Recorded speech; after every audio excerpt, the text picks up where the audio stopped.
Evening Bulletin, Honolulu, Monday, September 28th, 1908.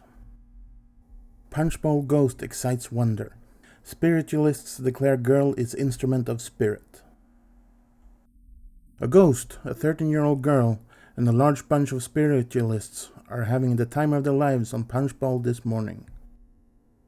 The ghost broke loose in the old Boyd house on Punchbowl Street yesterday, and the inhabitants, Stephen Beccaric, a Pole, and his Spanish wife, had been scared almost out of their wits.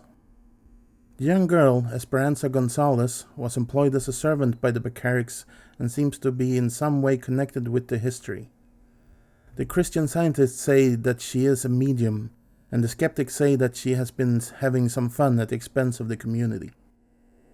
The workings of the ghost are of a rather commonplace order. It is alleged to have tumbled pictures off the wall, thrown kindling through closed windows without breaking the glass, shied faucets and tin cups into the dining room from the kitchen, and to have stuck knives and corkscrews into the table. Yesterday, Catholic priests blessed the house. Detectives took a look around, but nothing happened while these people were about. A reporter also took a look, was hit in the back of the neck by a pan, but he is inclined to think that it was thrown by a mortal hand. This morning the house was visited by a large gathering of Christian Scientists, Theosophists, physicists, psychologists, and other ists, most of them ladies, who took a great interest in the phenomena. Nothing strange happened, however, while they were there. As a matter of fact, the phenomena stopped as soon as Esperanza left the house last night. Mrs. Beccaric firmly believes that a ghost is at work. She showed the admiring crowd the works of the unseen hands this morning. The picture which had fallen down and the mirror which had turned both had nails, one of them with a string attached, which suggested to the skeptic that the trick could easily have been played.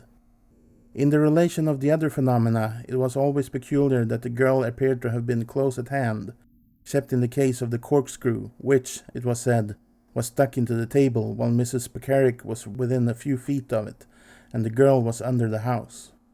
A stove lifter was exhibited, and it was stated that this had been broken by the spirit, but a close examination revealed the fact that the break was old and rusty, whereas the ghost has only been walking during the past few days.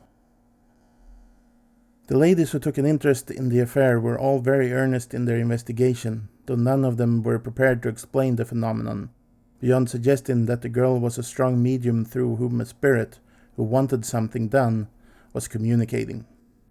Cesar Frizier, who has made many researches of this kind of things on a scientific basis, however, declared after an investigation of the premises that this was beyond doubt a case of spirits communicating through a medium.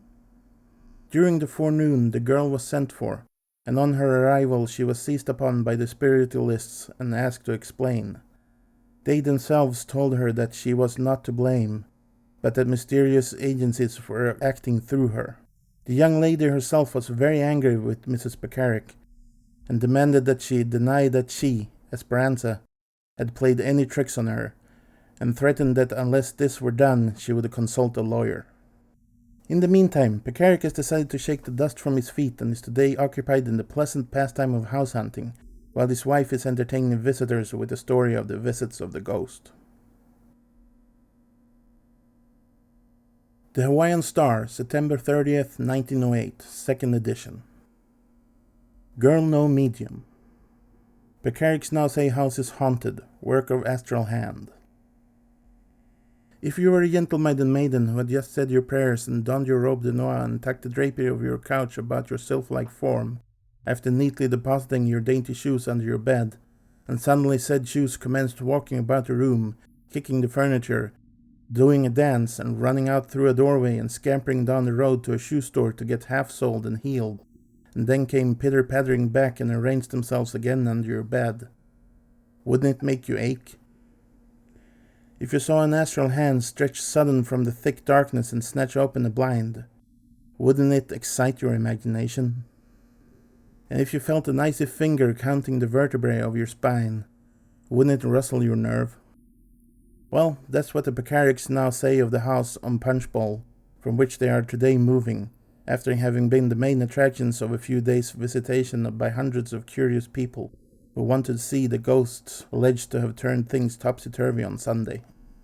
The Becerrics declared that they were buncoed by the previous tenants of the old Boyd premises, for that the previous tenants knew very well that the house was haunted, and unkindly neglected to inform the Becerrics that such was the case. Now the Becerrics say that the neighbors are telling of ghostly things that happened in the house before they became occupants about a month ago.